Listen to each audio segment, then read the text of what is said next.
Hello, everyone. This is Frank Ambrosio with another Terra training module.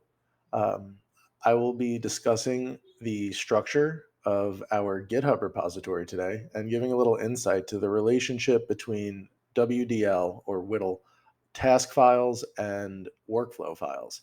So let's just jump right in and take a look. Here I'll be working in the public health bacterial genomics in the Theogen GitHub repository.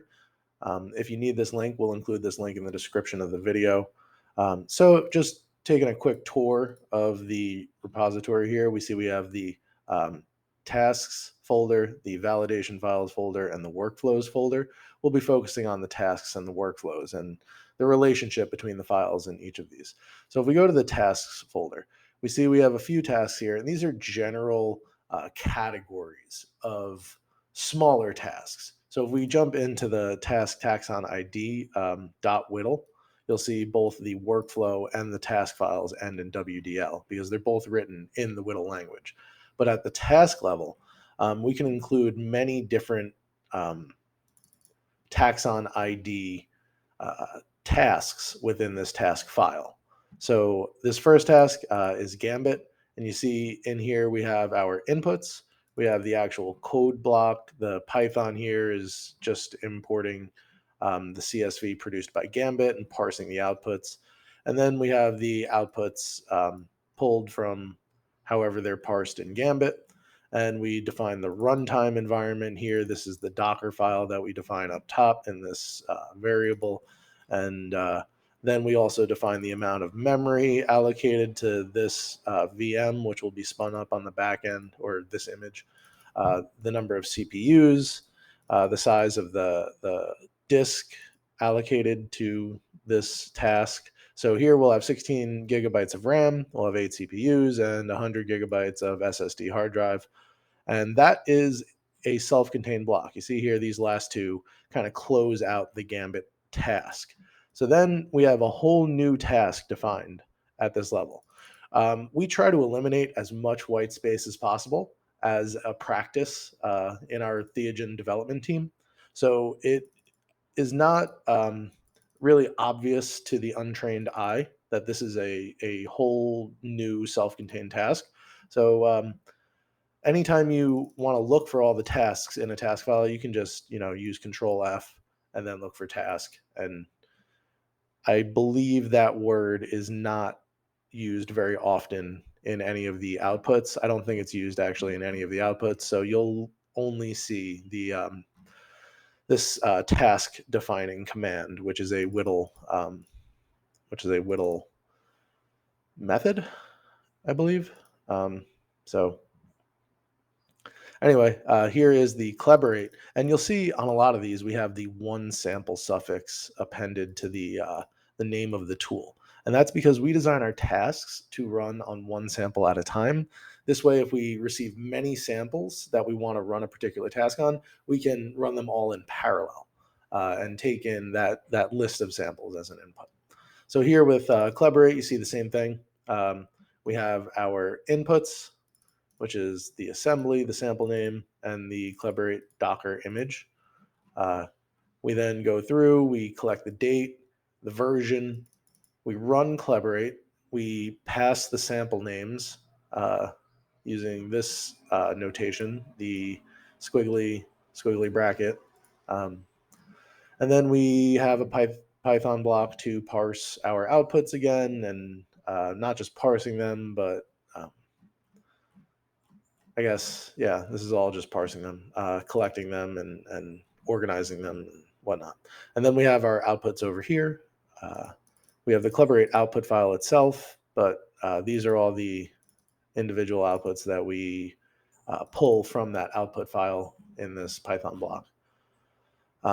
So then we also have serotype finder in here. And this is all in the taxon ID task file. Now, if we go to the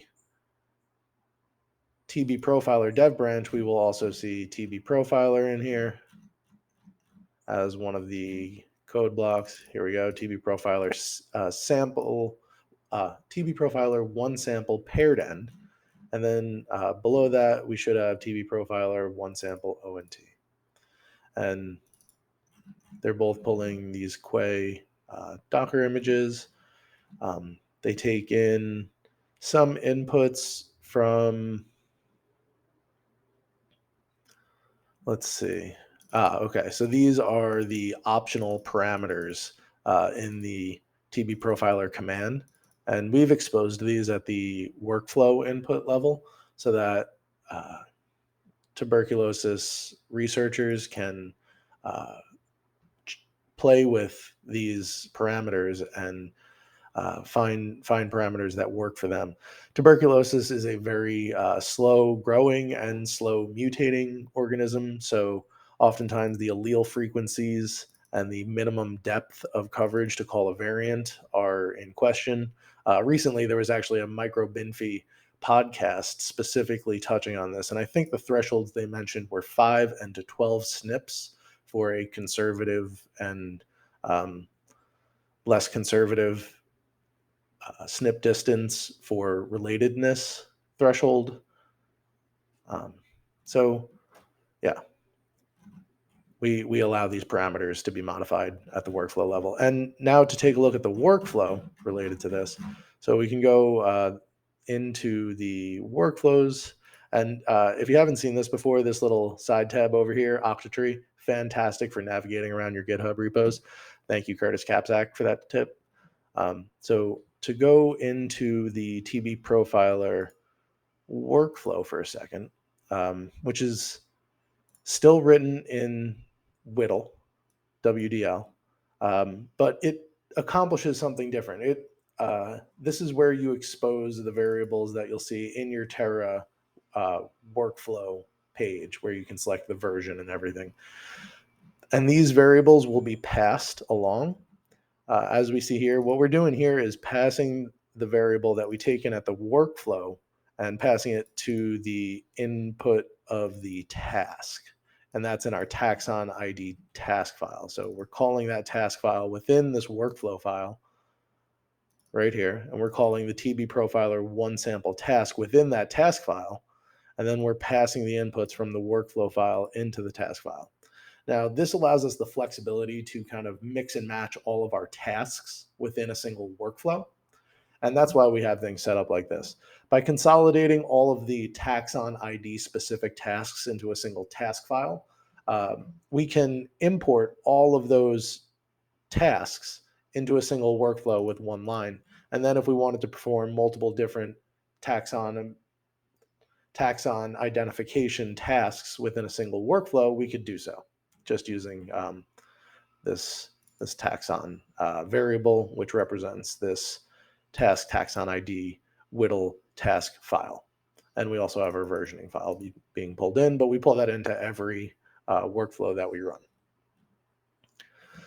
So yeah, that's a good idea of the relationship between the task file and the workflow file. Here we're passing the inputs from the workflow file to the task file.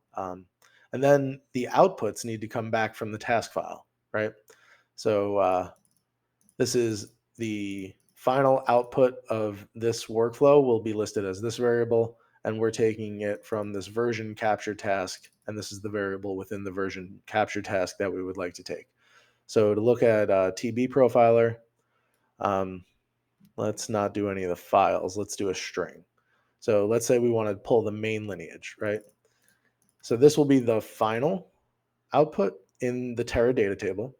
This is the task that we're pulling this string from, and this is the variable within that task. So if we go back, we're looking for TB profiler main lineage. And if we go back to that task and we look at how main lineage is handled in the TB profiler one sample task, we can see, let's see, main lineage. So main lineage is opened up as a variable. It's saved as a string. It's pulling the main lineage value from the TSV, which was turned into a dictionary at the top of this code block. Yeah, it's read into, and then it's zipped into a dictionary. Yeah, I can tell I wrote this. And then, yeah, so Main lineage is defined here, right? And then if we go down here, main lineage is defined as TB profiler main lineage. It reads the string, assigns it to this variable, passes it along to the workflow file, and then the workflow passes it to this variable, which will be the column header in your Teradata table. So that's the relationship between the outputs. So yeah, now I think you've seen the relationship between the inputs to the workflow, the inputs to the task, the outputs to the task, and the outputs to the workflow, which will appear in your Teradata table. So that's just a quick overview of the relationship between task files and workflow files in WDL. If you have any more questions about that, definitely let us know. Our new support email is support@terrapublichealth.zendesk.com. Again, I'm Frank Ambrosio with Theogen Genomics. Thank you very much for watching this video, and we hope to see you again soon. Thanks.